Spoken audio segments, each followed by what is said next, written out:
Hi, I'm Terrence Boykin, and welcome back to the channel. If you're watching this, chances are you're dealing with the difficult process of selling a probate home in North Carolina. First, let me just say, I understand how emotional this can be. Losing a loved one is already hard enough.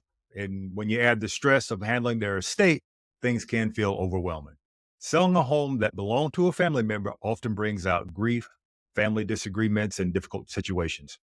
Today, I want to talk to you about the emotional challenges of selling a probate home and share some ways to navigate the process with less stress and more clarity. A home isn't just a property, it's a place full of memories, milestones, and emotions. That's why selling a probate home can be especially difficult. Here's some of the most common emotions families experience.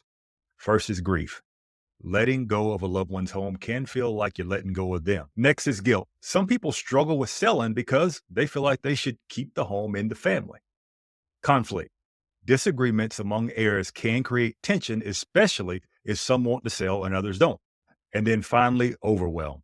Managing probate paperwork, financial decisions, and the home sale at the same time can feel like too much. It's completely normal to feel this way, but the good news is there are ways to make the process less stressful and more manageable.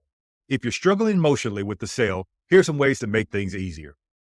Take your time. It's okay to process your emotions, but delaying too long can lead to financial stress, home deterioration, or family disputes. Set small, manageable goals each week to keep things moving. Get support from families and professionals. You don't have to handle everything alone. Work with a probate attorney, a real estate agent, and a grief counselor if you need it. Keep open communications with family members and try to make decisions together. Focus on the positive. Instead of feeling like you're giving up the home, think of it as honoring your loved one's legacy by ensuring the home gets to someone who'll take care of it. If selling the home helps relieve financial stress, remember that your loved one wouldn't want their passing to be a burden. And then finally, think about creating a memory before selling.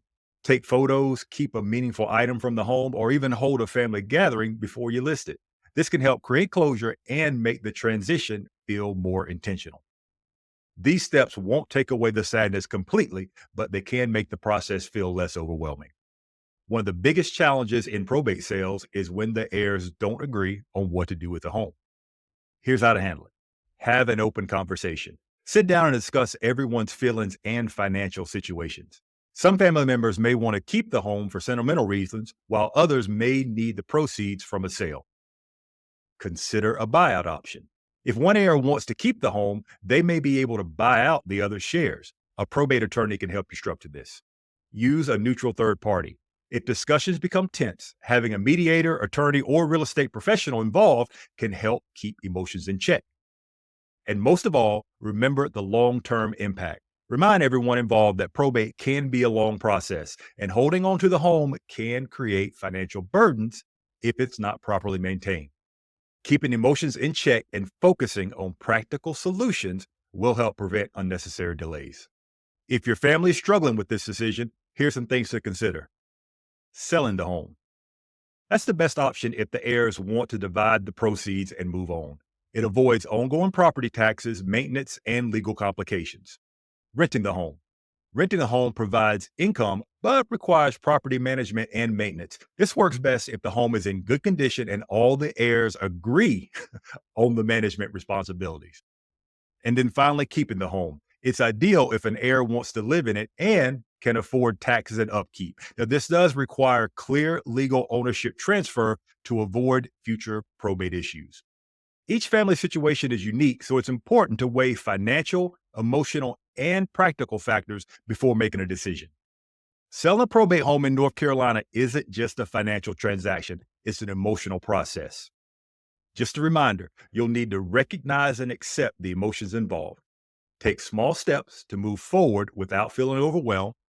Keep open communication with family to avoid unnecessary conflict. And then finally, consider all options. If it's selling, renting, or keeping the home before you make that final decision. If you have any questions or need support navigating the sale of a probate property in North Carolina, feel free to reach out. And if you found this video helpful, don't forget to like and subscribe for more North Carolina probate real estate tips. Thanks for watching, and I'll see you in the next video.